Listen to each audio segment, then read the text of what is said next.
Angel one versus Zerodha के brokerage या और कोई दूसरे चार्जेस क्या क्या चार्जेस हैं, आज मैं आपको यहाँ पे पूरी कंपैरेटिव स्टडी में आपको दिखाऊंगा। तो आप ये सबसे पहले एंजल वन के आप यहाँ पे जाएंगे तो यहाँ पे ये प्राइसिंग वाला सेक्शन है, यहाँ पे आप सारे चार्जेस देख सकते हैं। और इसी तरह से आप जीरोधा में जाएंगे तो जीरोधा में भी यहाँ पे ये प्राइसिंग वाला पेज है, इसमें आप सारे यहाँ पे चार्जेस देख सकते हैं। लेकिन इनको मैं आपको जो है वो यहाँ पे कंपैरेटिव स्टडी करके मैं आपको दिखाता हूँ। तो सबसे पहले हम देखते हैं कि जब आप अकाउंट ओपन करते हैं तो जीरोधा जो है वो अकाउंट ओपनिंग के लिए आपसे 200 रुपये लेता है। अगर आप सिर्फ इक्विटी अकाउंट खोलते हैं तो 200 रुपये, लेकिन इक्विटी के साथ अगर आप कमोडिटी अकाउंट भी खोलते हैं तो 300 रुपये।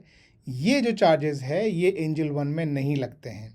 तो अगर आप बहुत ही कम ट्रेड करने वाले हैं और नया अकाउंट खोलने वाले हैं, बहुत ही कम पैसे डालने वाले हैं, तो एंजल वन में आपको पहली बात ये बचत हो सकती है।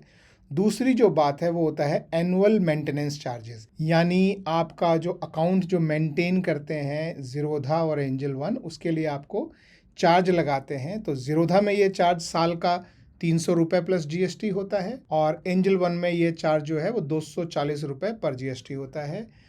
जीरोधा में ये आपके हर क्वार्टर में 75 रुपये कटते हैं और एंजल वन में हर महीने आपके 20 रुपये कटते हैं, 20 रुपये प्लस जीएसटी और यहाँ पे 75 रुपये पर जीएसटी। तो ये भी आपका हर साल का जो खर्चा है वो लगभग आप देखेंगे तो लगभग आई वुड से 70-80 रुपये का जीएसटी के साथ मिला के देखेंगे तो उतने का आपको जो है वो एंजल वन में फ़ायदा होता है। तो ये दोनों जो चीज़ें हैं ये आपको एंजल वन में फ़ायदा देती हैं। इसके बाद अगर हम इंट्राडे में देखें कि अगर हम इंट्राडे में ट्रेडिंग करते हैं तो हमारा दोनों में एग्जैक्टली सेम चार्ज लगता है, जो कि 0.03%। अगर आप छोटे अमाउंट में ट्रेड कर रहे हैं, बड़े अमाउंट में ट्रेड कर रहे हैं तो मैक्सिमम 20 रुपये, उससे ऊपर नहीं लगेगा। जब भी आप डिलीवरी शेयर खरीदते या बेचते हैं, डिलीवरी शेयर मतलब कोई भी शेयर जो आपने आज खरीदा और आज नहीं बेचा, कल बेचा, परसों बेचा, 10 दिन बाद बेचा, साल बाद बेचा, तो उसके जो है ब्रोकरेज चार्जेस जो है वो नहीं लगते हैं। ये एक बहुत इंपॉर्टेंट चीज़ है, दोनों में ही नहीं लगते हैं, ब्रोकरेज चार्जेस नहीं लगते हैं और दूसरे चार्जेस लगते हैं जिनको हम डीपी चार्ज बोलते हैं, जो आगे आएगा। तो चलो इसके बाद मैं डीपी चार्ज ही ले लेता हूँ। तो डीपी चार्ज जो है, जब भी आप ये डिलीवरी शेयर खरीदते हैं तो आपको कोई ब्रोकरेज नहीं लगता, जब आप बेचते हैं तो भी कोई ब्रोकरेज नहीं लगता। लेकिन जब आप बेचते हैं तो जब ये शेयर आपके डीपी से यानी डिपॉजिटरी पार्टिसिपेंट के अकाउंट से जब निकलते हैं तो उस समय आपको हर सेल पे आपको डीपी चार्जेस लगते हैं, जो कि जीरोधा में 13.5 रुपये प्लस जीएसटी है और एंजल वन में 20 रुपये प्लस जीएसटी है। तो ये चार्जेस जो हैं, ये चार्जेस एंजल वन में जो है ज़्यादा है। तो यानी अगर आप डिलीवरी शेयर में अक्सर बाइंग और सेलिंग करते हैं तो आपके लिए जीरोधा ज़्यादा बेनिफिशियल हो सकता है, क्योंकि एंजल वन में वो चार्जेस थोड़े से ज़्यादा होते हैं। इसके अलावा आप बात करें, अगर आप करेंसी में ट्रेड करते हैं तो दोनों में लगभग 20-20 रुपये ही लगेगा। बाकी ये 0.03% और 0.25% ये नॉर्मली आपके इसमें कभी भी नहीं आएगा, क्योंकि करेंसी और कमोडिटी में फ्यूचर्स एंड ऑप्शन में ट्रेडिंग होती है। तो एक लॉट में वहाँ पे कम से कम ट्रेडिंग होती है, तो 20 रुपये उसमें लग ही जाता है। म्यूचुअल फंड में आप दोनों में से किसी में भी इन्वेस्ट करें, कोई चार्जेस नहीं लगता है। फ्यूचर्स एंड ऑप्शन में सब में आप दोनों में सेम चार्जेस मान सकते हैं, दोनों में लगभग 20 रुपये एक बाइंग के समय और 20 रुपये आपको सेलिंग के समय लगता है। ये जो दूसरे परसेंटेज जो लिखे हैं इनसे खास फर्क नहीं पड़ता है, आप मोटा मोटा 20 रुपये मान के चलें कि 20 रुपये बाइंग पे, 20 रुपये सेलिंग पे। आप बाकी ऑटो स्क्वायर ऑफ चार्जेस जो हैं वो क्या होते हैं, यदि मान लीजिए आपने कोई इंट्राडे ट्रेड ओपन किया और आप उसे बंद करना भूल गए, आपने बाय किया तो और सेल करना भूल गए इंट्राडे में, या सेल किया बाय करना भूल गए, तो उसे आपको जो है 3:20 पे या 3:25 पे ऑटोमेटिकली क्लोज कर दिया जाता है, जो इंट्राडे का ट्रेड होता है। तो अगर वो आपके ब्रोकर ने क्लोज किया तो जीरोधा आपसे 50 रुपये उसके लेगा और एंजल वन आपसे 20 रुपये इसके लेगा। तो ऐसी गलती अगर आपसे हो जाती है कि आपने इंट्राडे ट्रेड खोला और बंद करना भूल गए, तो ऐसी गलती अगर आप अक्सर करते हैं तो एंजल वन आपके लिए ज़्यादा फायदेमंद। फिर है कि अगर आपके शेयर आपने प्लेज किए हैं, यानी गिरवी रखे हैं ब्रोकर के पास, और उनसे आप मार्जिन या कुछ लेवरेज लेके ट्रेड करना चाहते हैं, तो प्लेजिंग के चार्जेस जो है वो जीरोधा में कम है।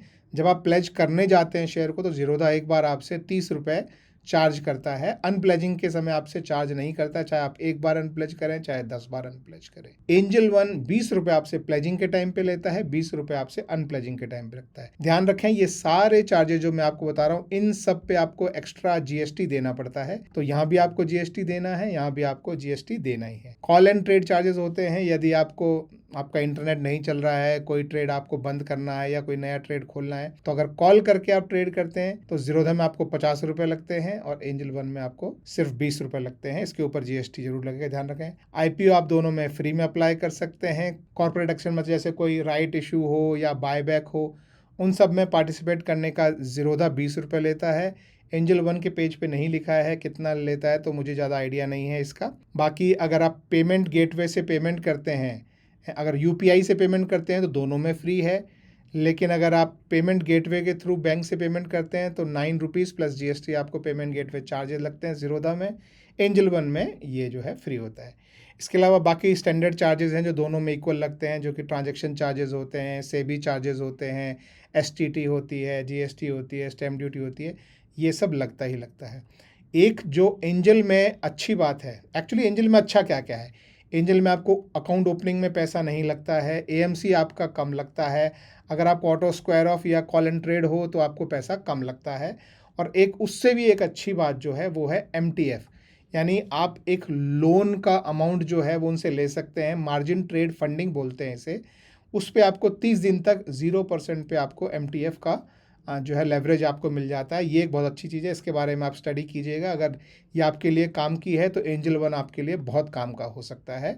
तो ये जो है ये एक अच्छी चीज़ है, और इसमें आपको अगर बैंक अकाउंट से गेटवे के थ्रू आप ट्रांसफ़र करते हैं तो बैंक से पैसा डालने में आपका पैसा कुछ कटता भी नहीं है, जो कि यहाँ पे 9 रुपये प्लस GST कटता है। अब आप बोलेंगे कि ज़ीरोधा कहाँ पे अच्छा है, तो मैं बोलूँगा बाकी इन सब चीज़ों में तो जैसा आपने देखा कि ज़ीरोधा और ये दोनों बराबर बराबर ही हैं, सिर्फ DP चार्जेस थोड़ा सा आपसे कम लेता है और प्लेजिंग चार्जेस आपसे थोड़ा सा कम लेता है। बाकी सब में आप देखें तो एंजल जो है वो काफ़ी कम्पिटिटिव है। तो अगर आपको दोनों में से किसी में भी अकाउंट खोलना है तो नीचे डिस्क्रिप्शन में लिंक है, आप वहाँ क्लिक करके अपना अकाउंट खोल सकते हैं। Thank you very much, have a good day, bye bye.